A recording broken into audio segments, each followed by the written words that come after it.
Selamat pagi, saya Febrianti Pardede dengan NIM 4112011068. Izinkan saya untuk mempresentasikan hasil proposal eh, guna memenuhi syarat pengajuan penelitian dan laporan riset program studi akuntansi manajerial.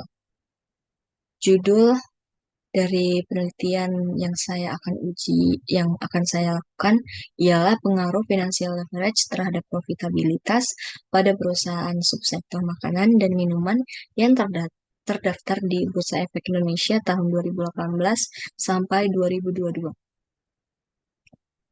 Latar belakang, dalam suatu perusahaan, pelaku bisnis pasti terus berusaha dalam menjalankan ataupun mengembangkan perusahaannya dengan baik. Hal ini dikarenakan perusahaan yang konsisten memperoleh keuntungan akan menarik perhatian dari kreditur.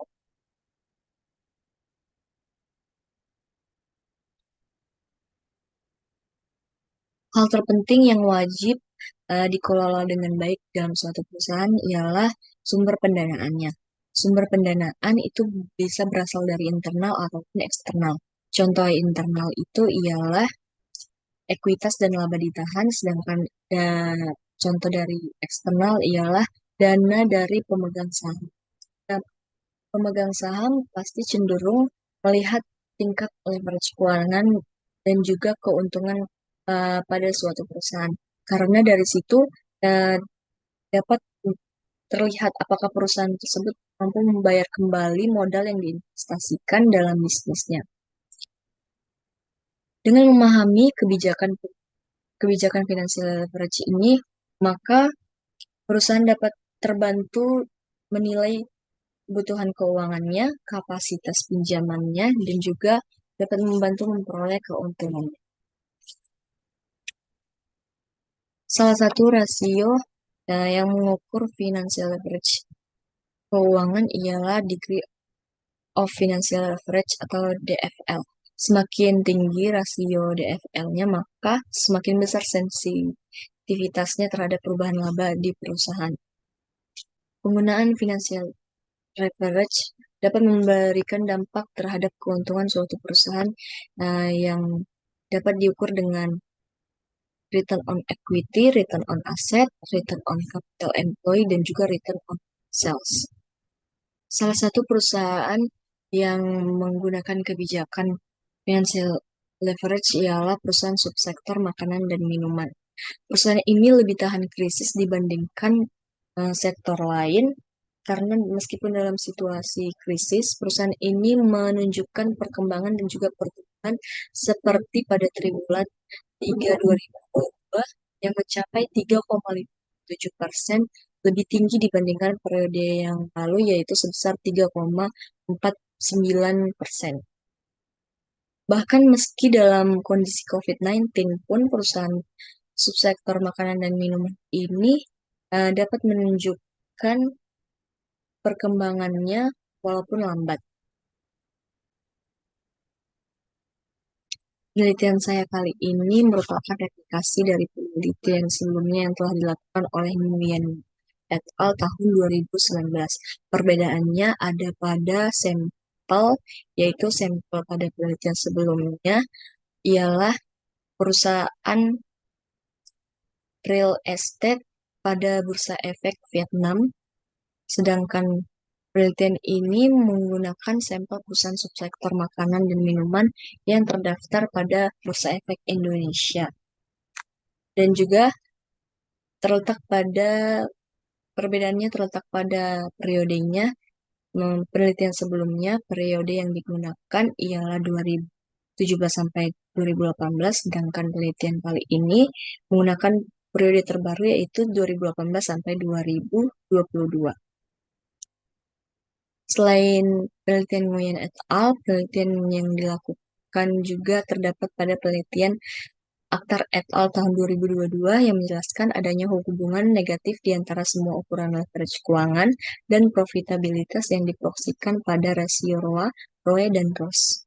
Juga ada yang dilakukan penelitian Ashraf dan Desda tahun 2020 yang menemukan bahwa financial leverage justru tidak berpengaruh terhadap profitabilitas. Nah, dari hasil penelitian sebelumnya terdapat hasil yang inkonsisten, sehingga saya tertarik untuk meneliti kembali akan pengaruh financial leverage terhadap profitabilitas. Sehingga judul yang diajukan ialah pengaruh financial leverage terhadap profitabilitas pada perusahaan subsektor makanan dan minuman yang terdaftar di Bursa Efek Indonesia tahun 2018 sampai 2020. Selanjutnya, perumusan masalah. Terdapat perumusan masalah yang ada pada penelitian ini, yaitu apakah financial leverage berpengaruh terhadap ROA? Apakah financial leverage berpengaruh terhadap ROE? Apakah financial leverage berpengaruh terhadap ROS? Apakah financial leverage berpengaruh terhadap ROCE pada perusahaan subsektor makanan dan minuman yang terdaftar di Bursa Efek Indonesia tahun 2018 sampai 2022? Selanjutnya, tujuan pada penelitian ini yaitu untuk mengetahui hasil yang terbaru dan menemukan bukti empiris akan pengaruh financial leverage terhadap ROA, terhadap ROE, terhadap ROS, dan juga ROCE pada perusahaan subsektor makanan dan minuman yang terdaftar di Bursa Efek Indonesia tahun 2018 sampai 2022. Selanjutnya, manfaat pada penelitian ini terdapat manfaat teoritis, yaitu untuk mengetahui teori yang berkaitan dengan penerapan financial leverage dan profitabilitas, dan juga memberikan bukti perbedaan atas hasil penelitian-penelitian sebelumnya. Selanjutnya, manfaat praktis ialah memberikan masukan kepada perusahaan dalam mengelola pendanaannya, juga memberikan menjadi pertimbangan bagi investor dalam memilih keputusan berinvestasi. Batasan masalah. Dalam penelitian ini, saya berfokus pada perusahaan subsektor makanan dan minuman yang terdaftar pada Bursa Efek Indonesia, yaitu periode 2015 sampai 2022. Penelitian ini juga memproyeksikan variabel X pada DFL dan juga variabel Y-nya yaitu ROA, ROE, ROS, dan ROCE. Selanjutnya, kajian teori. Yang pertama ada trade-off teori.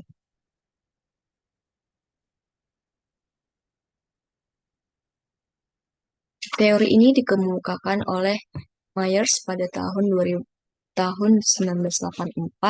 yang menyatakan bahwa struktur keuangan berbasis utang lebih dipilih perusahaan untuk meningkatkan nilai pemegang saham melalui pajak yang lebih rendah dan aset yang optimal.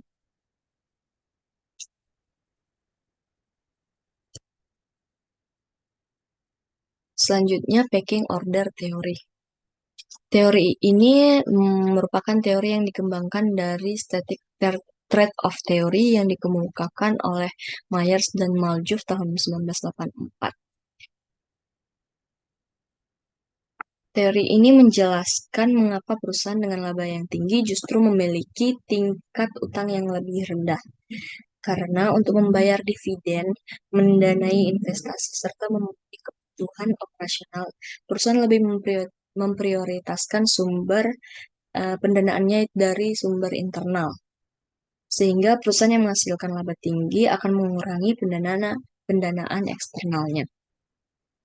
Selanjutnya, financial leverage, yaitu penggunaan sumber dana yang memiliki beban tetap dengan harapan memperoleh keuntungan yang lebih besar daripada beban tetapnya, sehingga dapat menghasilkan keuntungan yang lebih bagi pemegang saham. Peningkatan financial leverage ini dapat diukur dengan degree of financial leverage. Selanjutnya, profitabilitas. Rasio ini dapat menilai sejauh mana perusahaan dapat menghasilkan keuntungan. Tingkat profitabilitas pada suatu perusahaan itu dapat diukur dengan return on asset, return on equity, return on sales, dan juga return on capital employed. Selanjutnya, kajian literatur. Banyak penelitian yang telah dilakukan di dalam atau di luar negeri mengenai kebijakan leverage keuangan ini. Namun, pada penelitian-penelitian tersebut menghasilkan hasil yang berbeda dari subjek, objek, ataupun hasilnya. Yang pertama, menjadi acuan pada penelitian ini yaitu penelitian Nguyen et al. Tahun 2019. Seperti yang telah dijelaskan tadi, penelitian ini menghasilkan financial leverage berpengaruh negatif terhadap ROA, berpengaruh positif terhadap ROE, namun tidak berpengaruh pada ROS dan ROCE pada 58 perusahaan real estate di Bursa Efek Vietnam. Penelitian yang kedua menjadi acuan ialah Akhtar et al. 2022.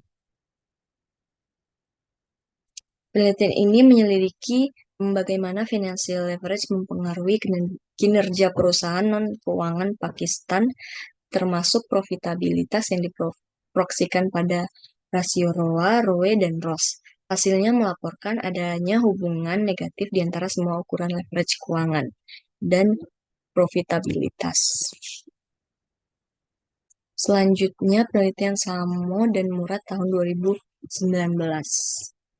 Penelitian ini menggunakan sampel 40 perusahaan publik terpilih di sektor tekstil Pakistan selama periode 2006 sampai 2016.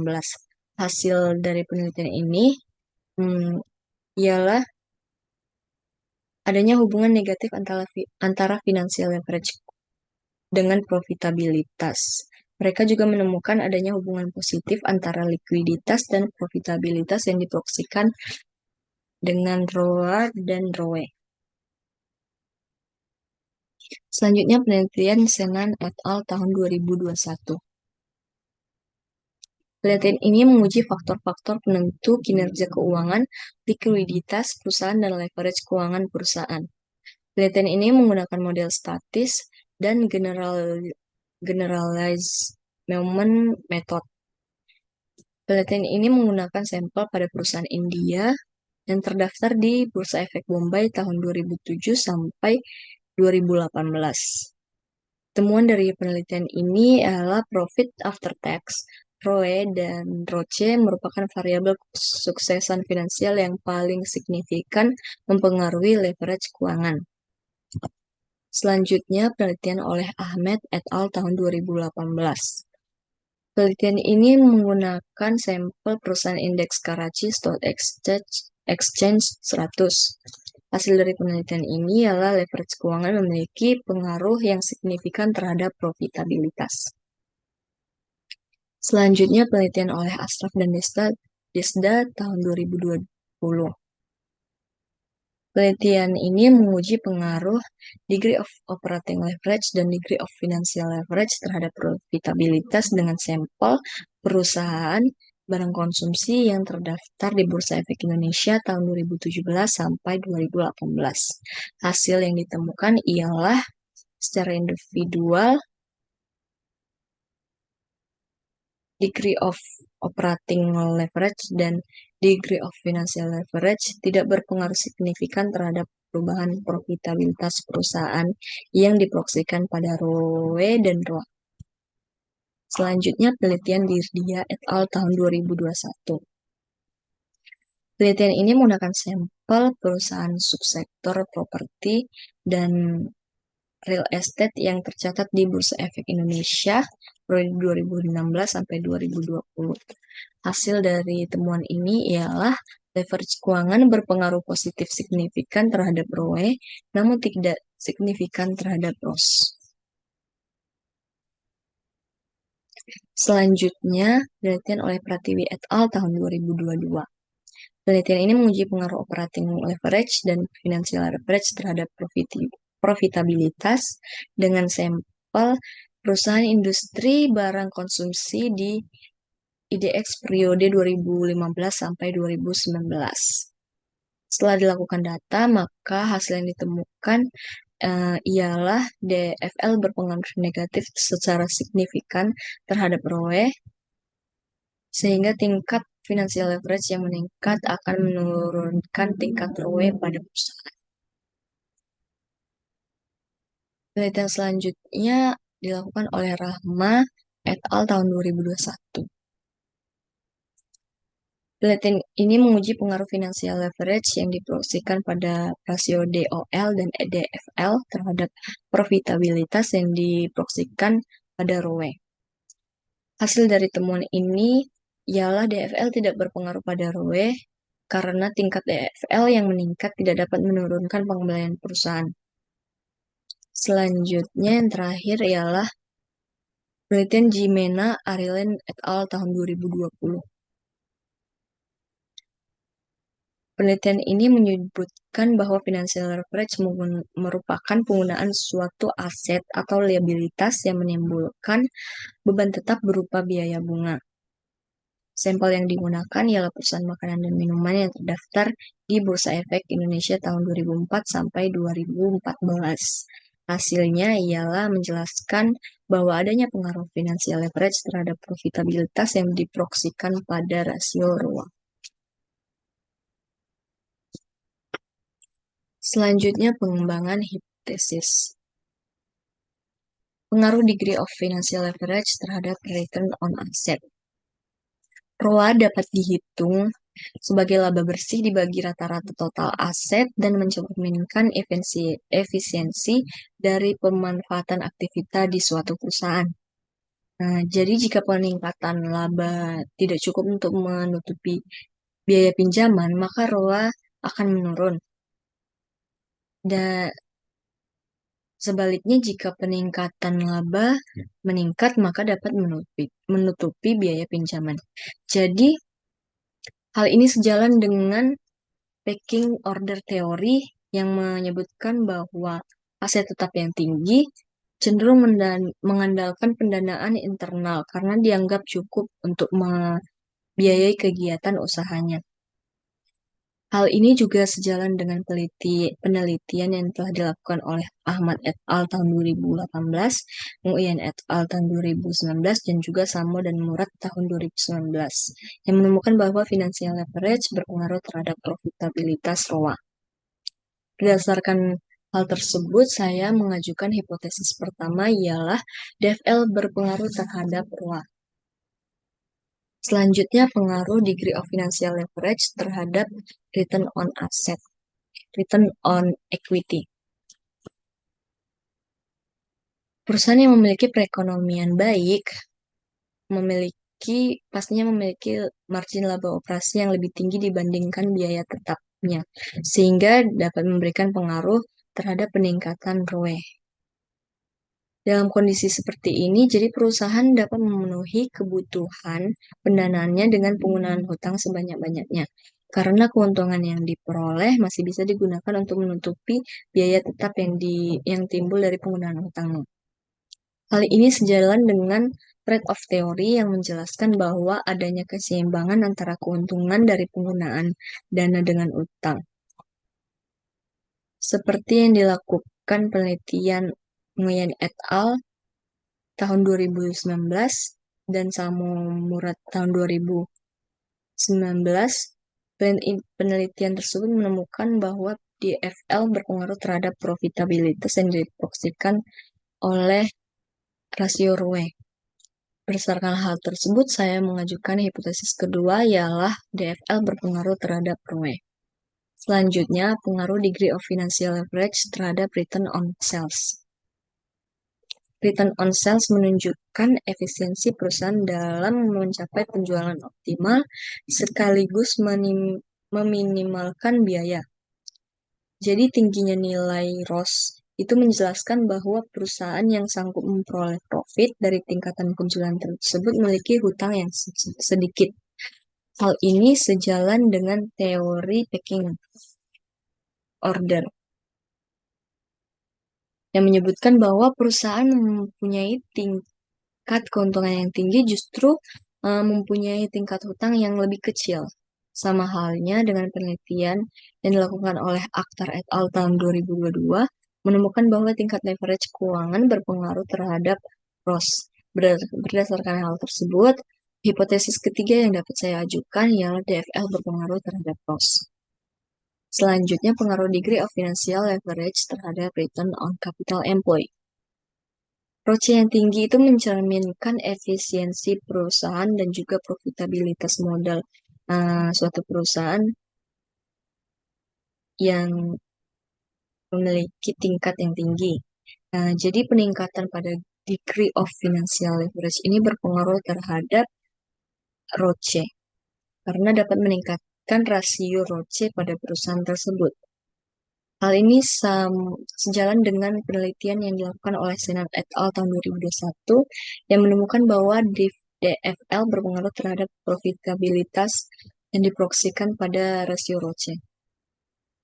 Berdasarkan hal tersebut, saya mengajukan hipotesis keempat, DFL berpengaruh terhadap ROCE.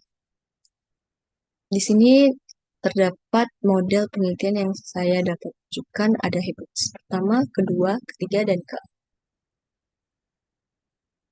Selanjutnya, metode penelitian. Penelitian ini merupakan penelitian kuantitatif dengan menggunakan data sekunder. Jadi saya mengumpulkan dan mengolah data dari laporan keuangan yang terdaftar di Bursa Efek Indonesia pada perusahaan subsektor makanan dan minuman tahun 2018 sampai 2022. Lalu saya menganalisis dengan pengukuran variabel dan pengujian hipotesis. Pengujian hipotesis yang dilakukan dikembangkan dari hasil pengujian statistik oleh software Ifuse versi 12.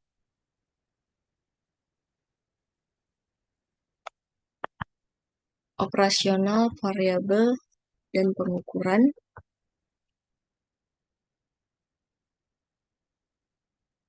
Variabel pertama, terdapat variabel dependen atau variabel terikat, yaitu ada 4. Yang pertama adalah ROA.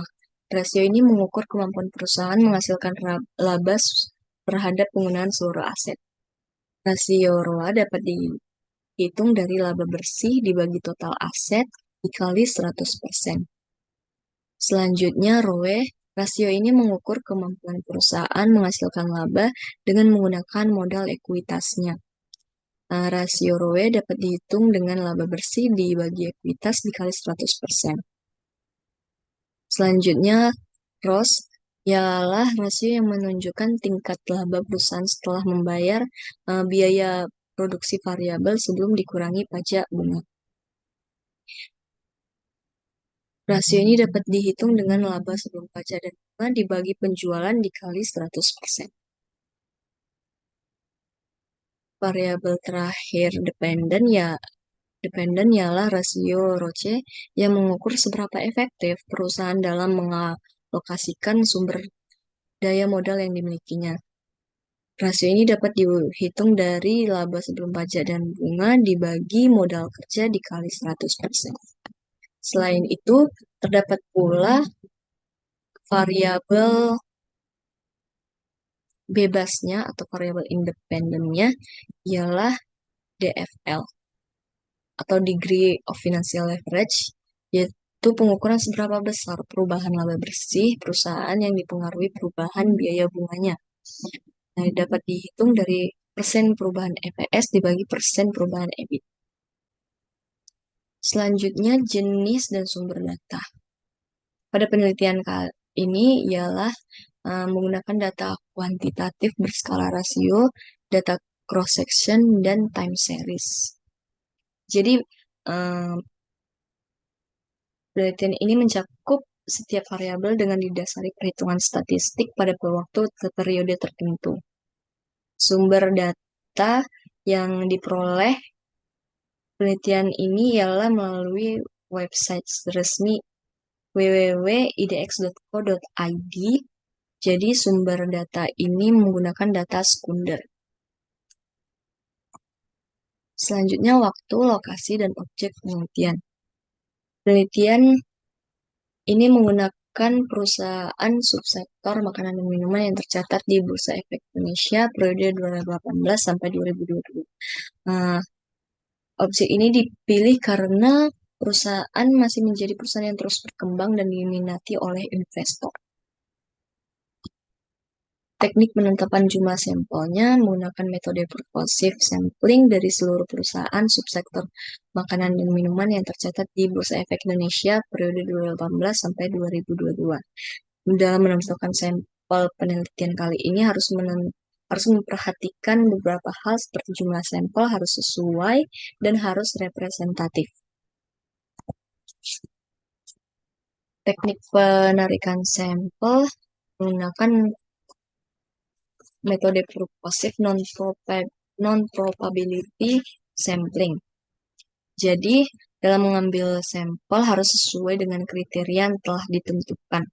Yang pertama, yaitu perusahaan subsektor makanan dan minuman yang terdaftar di Bursa Efek Indonesia periode 1 Januari 2018 sampai 31 Desember 2022. Yang kedua, harus memiliki laporan keuangan lengkap tahun 2018 sampai 2022 dan juga mempublikasikan laporan keuangan tahunnya itu menggunakan mata uang rupiah. Jadi sampel yang digunakan terdapat 33 perusahaan. Selanjutnya teknik pengumpulan data.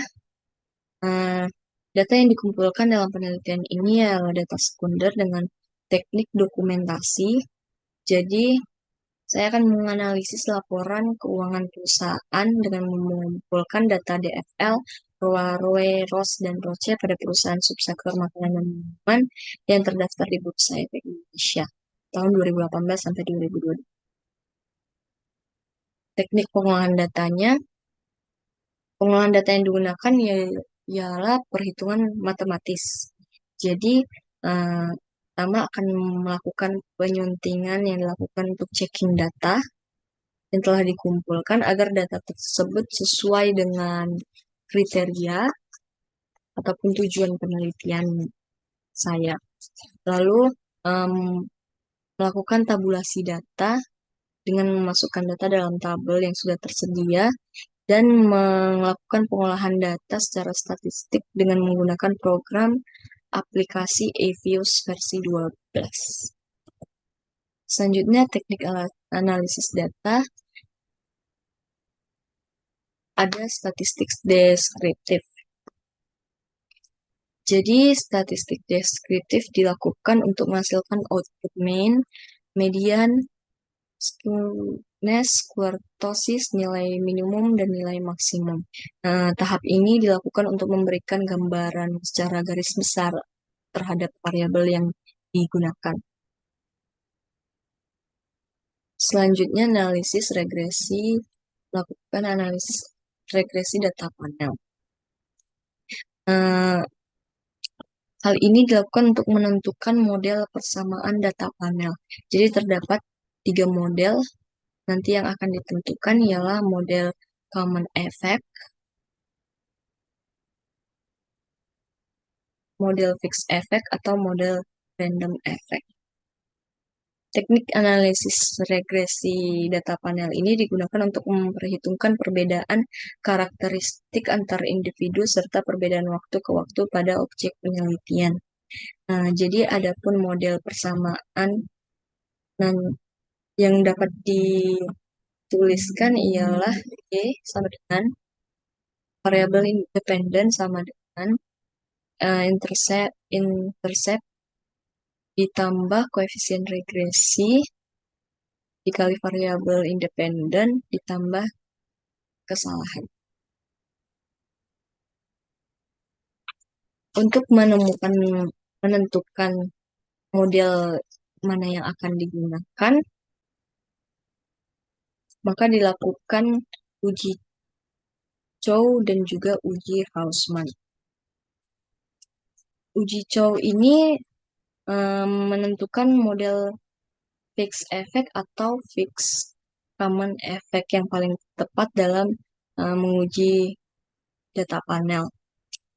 Dengan syarat ketentuannya, jika nilai profitabilitas Chi-square lebih kecil dari 0,05, maka model yang dipilih fixed effect. Namun jika nilai profitabilitas Chi-square-nya lebih besar dari 0,5, maka model yang dipilih common effect. Selanjutnya yang dilakukan uji Hausman itu untuk menentukan model fixed effect atau random effect yang paling tepat. Dengan syarat jika nilai profitabilitas Chi-square-nya lebih kecil dari 0,05, maka model yang dipilih fixed effect. Namun jika nilai profitabilitas Chi-square-nya lebih besar dari 0,05, maka model yang dipilih ialah random effect. Selanjutnya dilakukan uji asumsi klasik. Uji ini dilakukan untuk memastikan persamaan regresi yang digunakan berfungsi dengan tepat. Beberapa uji asumsi klasik dalam penelitian statistik, namun tidak harus semua dilakukan dalam model regresi. Jika model yang dipilih common effect atau fixed effect, maka dilakukan uji heteroskedasitas dan multikolinearitas. Namun jika random effect yang dilakukan, dapat tidak diperlukan menggunakan uji asumsi klasik. Namun selanjutnya uji T, uji statistik. T ini dilakukan untuk melihat seberapa besar variabel independence secara individu mempengaruhi variabel dependennya. Dengan syarat jika T hitung lebih kecil dari T tabel atau p-value, profitabilitas lebih besar dari 0,05, artinya variabel independen tidak mempengaruhi variabel dependen. Namun jika T hitung lebih besar dari tabel dan profitabilitas lebih kecil dari 0,05, maka variabel independen mempengaruhi variabel dependen. Demikian hasil presentasi proposal yang dapat saya jelaskan. Apabila ada kekurangan, saya maaf. Akhir kata, saya ucapkan terima kasih untuk Bapak Ibu sekalian. Selamat pagi.